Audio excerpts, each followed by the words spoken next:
Hello, I'm MC. And if you're over 60 like me, I want you to try this simple test. Put your hands over your chest and try to stand up from your chair without using your hands. If that was harder than you expected, this isn't about really getting old. It's about a biological process that we all go through as we get older. There's a way to remedy this. My name's MC of Healthy by George. I come each week to talk about how we can stay vigorous and thriving well into our 80s and 90s. Please think about subscribing. I'd love to see you here each week. So push that like button and share and subscribe. I hope I'm helping you too with some information. So, this silent thief of weakness in our legs, what really is it? It's something called sarcopenia.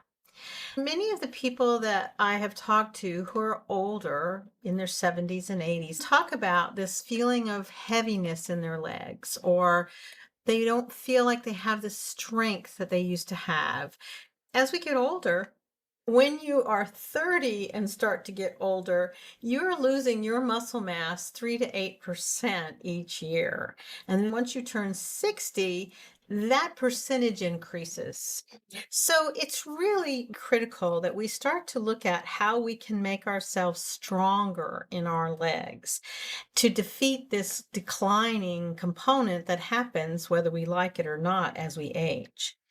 What are the symptoms? You feel muscle weakness, you don't feel like you have stamina in your legs. It's difficult sometimes to go those distances that you used to walk or climb stairs. You feel tired. That's the key. So, common signs, as I was saying, is that we feel this fatigue in our legs, or we feel a sense of poor balance or uncertainty. But overall, we feel this feeling of decreased performance.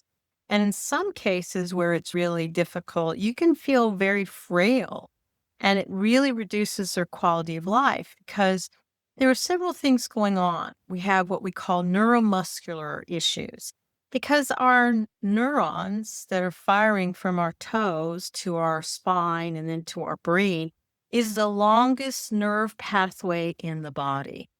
So that is something that we are challenged with as we get older, that these nerves keep communicating efficiently.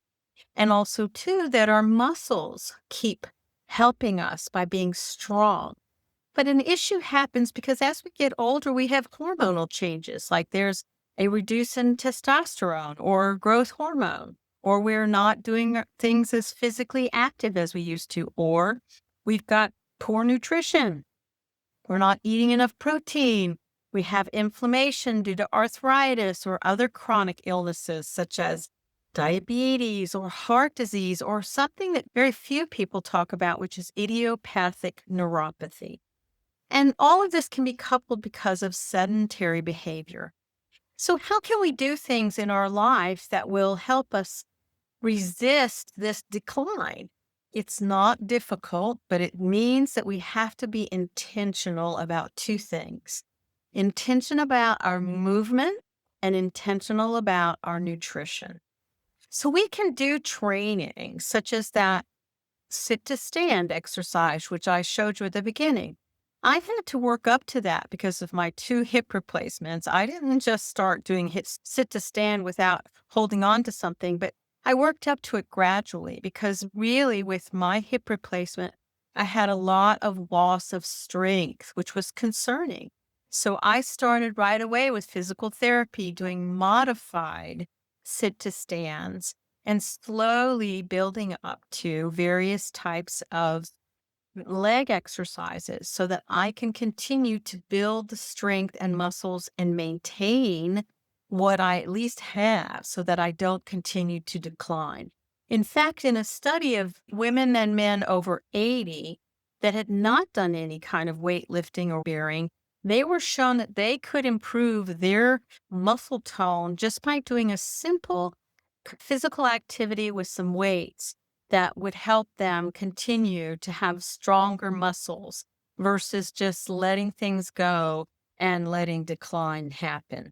So, I'm going to give you a little link in the notes below that just describes some simple exercises that you can do at home either modified or doing them without holding on to things so that you can help yourself continue to have stronger legs.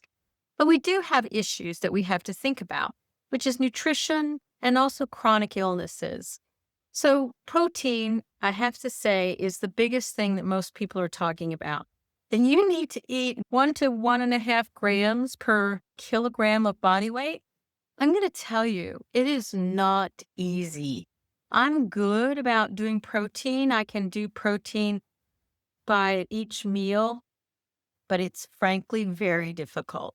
And I've had to add some protein drinks. In fact, I don't know if you follow Mel Robbins. She's come out with a protein drink because we're all struggling to get additional protein. I use the Fairlife protein. I use this other one called Premier Protein. I've tried I think Jocko Willnick's. He's got a protein drink that's pretty good. So you have to really explore to get 25 to 30 grams of protein in a drink so that you can feel like you're getting enough protein because it's difficult with our diets to get enough protein. It's a challenge, frankly. Also, too, we need the supplements of vitamin D. We also need to think about hormone therapies. And if you really are having quite a difficult time in targeting muscle growth, you can always talk to your healthcare provider about maybe having you a definite kind of prevention that will help you. Maybe it's some kind of medical prevention or physical therapy. Because truthfully, we need to do everything we can to maintain our muscles. So, what is it that, is that we can do with chronic illnesses? I think the thing that's very difficult is when you have arthritis. And that's really difficult because we don't have the ability to move because it hurts.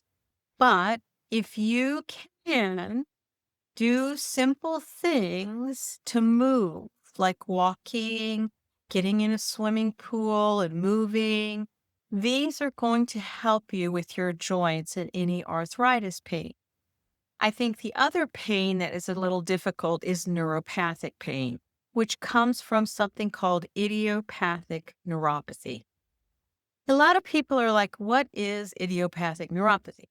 Well, idiopathic neuropathy is something that happens when we're aging. And it happens for a variety of reasons. They don't know. That's why they call it idiopathic neuropathy. Maybe it's genetic, but maybe it is about nutrition and the fact that as our body ages, these nerves start to die back. And so we're not getting the connection of our nerves that are in our limbs. And so you could have some numbness, you can have some tingling, you can have some burning and shooting pain. It can be infrequent even, but it does exist. And unfortunately, we don't know why other than aging.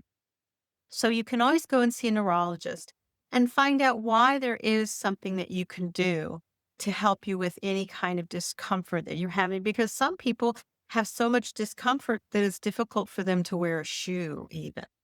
So definitely investigate that if you do have some kind of pain and it seems to be focused in your foot or in your feet, and sometimes even in your hands. Some people talk about not having that kind of dexterity of feeling in your hands. So, those are two things that we know are problematic: muscle loss, nerve degeneration as we get older. So we need to do everything we can to make sure that we're doing exercises that will strengthen our legs, that will give us improved sensations of movement when we're balancing or doing things so that we can keep our toes and our feet and our ankles all flexible and strengthened. So maybe it is a good idea to go to a physical therapy who can give you some outline of some types of exercises. I'm just going to give you a few references of things to consider, especially if you find it difficult to start and maybe go to that doctor or go to the physical therapist. But don't be afraid. Something can always be done by taking action. That's why one of my themes is that movement is king. And it doesn't matter how little, at least do it some. Set a timer for 2 minutes. Do 2 minutes of sitting and standing. Do 2 minutes of anything, walking in place. Do 2 minutes of some yoga positions. Do 2 minutes. Start small and do it daily. And then basically consider as you get stronger, adding a light weight of a pound or 2 pounds. It doesn't have to, it can be just a couple of bottles of water. Please keep it simple because we want to keep our legs strong. We want to make our balance continue to be very helpful for us because that's what's going to give us our independence well into our 80s and 90s. So please be well, my friends, and think about subscribing and look for the link of the list of exercises that you're going to look for and maybe consider doing them daily. And I would love to see you here and push that like button and share and think about how you're going to continue to support your well-being so that you can be thriving and living your best life well into your 80s and 90s. Be well and see you next week. Bye-bye. So thank you so much for joining me at Healthy by George. I hope you found the information inspiring and that it encourages you on your wellness journey. Because remember, your body, your well-being are a most precious gift, and every tiny action taken daily can make a huge difference. I hope the information here is educational purposes and is not meant to replace your medical care. See your doctor and talk about what works for you. If you enjoyed today's content, don't forget to give it a thumbs up and subscribe to my channel. Your support means the world to me, and it helps me continuing creating content that inspires and empowers you to live your best life. Goodbye for now, and join me again at the next Healthy by George.